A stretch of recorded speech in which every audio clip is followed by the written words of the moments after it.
Coucou Amélie. Coucou, bonjour à Aujourd'hui, on va tous. parler du sommeil parce qu'on avait parlé aussi dans une autre vidéo de la fatigue hivernale. Bon, bah, c'est relié aussi au problème de sommeil. Donc, on va parler de l'homéopathie et des solutions apportées pour améliorer sa qualité de sommeil.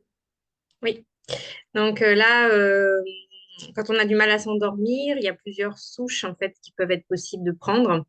Notamment, je pense à une quand on cogite beaucoup, hein, les gens qui ont du mal à s'endormir parce qu'ils ressassent un petit peu leur journée, etc.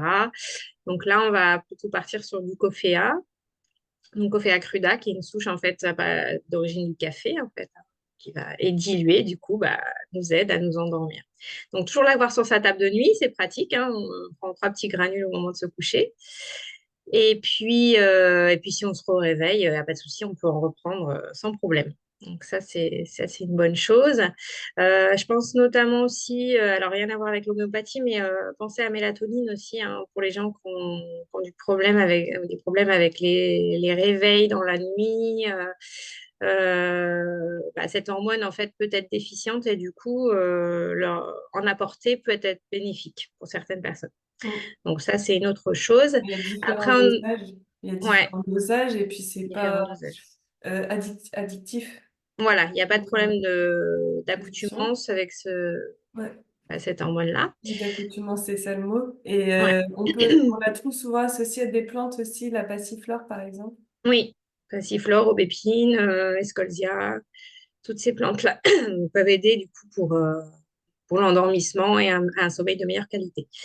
Donc ça, c'est la petite parenthèse phyto.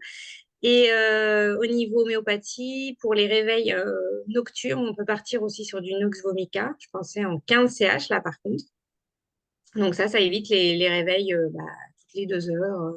Où on a fini notre cycle en fait. Donc de sommeil, ça peut éviter ces réveils nocturnes en fait. Donc ça, c'est l'homéo. Donc là, je vois que ça après pour le sommeil. Sinon, au niveau après, il faut apaiser si c'est du stress ou autre chose. Il faut partir sur d'autres souches, mais dans tous les cas, ça peut aider pour l'endormissement et les réveils. Mm. Voilà. Et après, ben, ce qui marche bien aussi, c'est les techniques de respiration, Oui. histoire de déconnecter le mental et revenir au corps aussi, Mm. et apporter un apaisement physiologique. Et Oui. donc, j'ai fait une vidéo sur la chaîne YouTube, justement, Cécilia Caro, sur la respiration cohérence cardiaque. Donc, c'est une respiration de 5 minutes. C'est des oscillations de 5 secondes d'inspire, 5 secondes d'expire. Mm.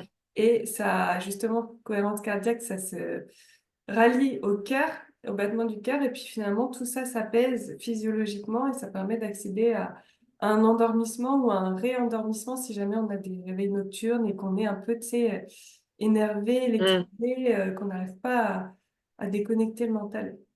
Ouais. Oui, c'est pratiquer aussi ça régulièrement, 5 minutes par jour, ça peut aider aussi à apaiser toutes les tensions nerveuses, etc. Oui, pas Donc, forcément le faire quand on n'est pas bien, mais le ouais, faire dans une habitude de vie, quoi. de vie, ouais. Mm. Prendre ça peut-être faire ça le soir pour justement s'apaiser un petit peu, etc. Mm. Ou à la pause du midi, histoire de couper Oui, aussi. et de repartir Mm. bien l'après-midi. Suivant son emploi du temps, ouais. Mm. Merci Amélie, à bientôt. À bientôt!